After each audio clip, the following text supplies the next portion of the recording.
تحقیق ہم نے انسان کو سب سے زیادہ حسین و جمیل حقیقت پر پیدا کیا، پھر ہم نے اس کو نیچو نیچ جہنم کے گڑھوں میں پھینک دیا۔ تو اللہ تبارک و تعالیٰ یہ بتلانا چاہتے ہیں کہ دیکھو کتنا حسین و جمیل انسان بنا ہے، حسن و جمال کی شان دیکھو، لیکن پھر ایک عمر کا وہ حصہ آتا ہے کہ اس کا حسن و جمال ڈھلتا جاتا ہے۔ تو کہنے کا مقصد یہ ہے، تو اس لیے فرمایا لقد خلقنا الانسان فی احسن تقویم، تحقیق ہم نے انسان کو سب سے زیادہ حسین و جمیل حقیقت پر پیدا کیا۔ یہ کہنے کے بعد ساتھ ہی کیا فرماتے ہیں، ثم رددناہ اسفل سافلین، پھر ہم نے اس کو نیچو نیچ جہنم کے گڑھوں میں پھینک دیا۔ سوال پیدا ہوا کہ اتنا حسین و جمیل انسان بنایا آپ نے اور نیچو نیچ گڑھوں میں پھینک دیا۔ اب نیچو نیچ پھینکنے کے دو مطلب ہیں۔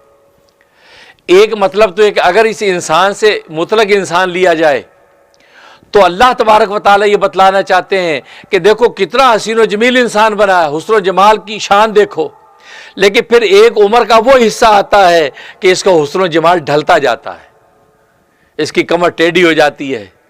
چہرے پہ جھریاں پڑ جاتی ہیں، بینائی ختم ہو جاتی ہے، شنوائی رہتی نہیں ہے، اور گویا سے بالکل ہبڑ دبڑ بولنے لگتا ہے، اور جناب بالکل انگلیاں جو بالکل ڈھانچہ بن جاتی ہیں، وہ جھکتا جاتا ہے، بالکل بالکل بوسیدہ ہو جاتا ہے۔ کہاں حسن و جمال کا یہ عالم کہ چہرے پہ نگاہ نہیں پڑتی ہے، اور کہاں اس کو آہستہ آہستہ ڈھالتے ڈھالتے ایسے نیچے لے جاتے ہیں کہ بڑھاپے میں جا کے بوڑھا فرتوت ہو جاتا ہے۔ تو یہ مطلق انسان اگر مراد لے تو اس کا مطلب یہ ہوا کہ اللہ دنیا کے اندر اس پر دونوں اوقات،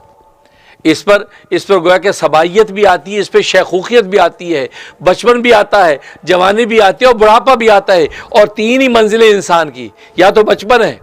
یا جو اس کی جوانی ہے، یا بڑھاپا ہے، اور بڑھاپے کے بعد وہ جھکتا جاتا ہے، قبر جھکتی جاتی ہے۔ تو فرمایا ثم رددناہ اسفل سافلین، پھر اس کو نیچو نیچ گڑھوں میں ڈال دیا، مطلب نیچو نیچ اس کی زندگی جو ہے عمر کو بالکل بوسیدہ کر دیا،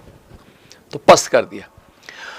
تو اگر مطلق انسان مراد لیں تو اس کا مطلب یہ ہوا کہ اس کو بالکل کمزور، اب وہ ویسے پہلے جیسے جوانی کے اندر تھا وہ اب کچھ بھی نہیں رہا، کیونکہ تین منزلیں طے کرتا ہے یہ، صبائیت،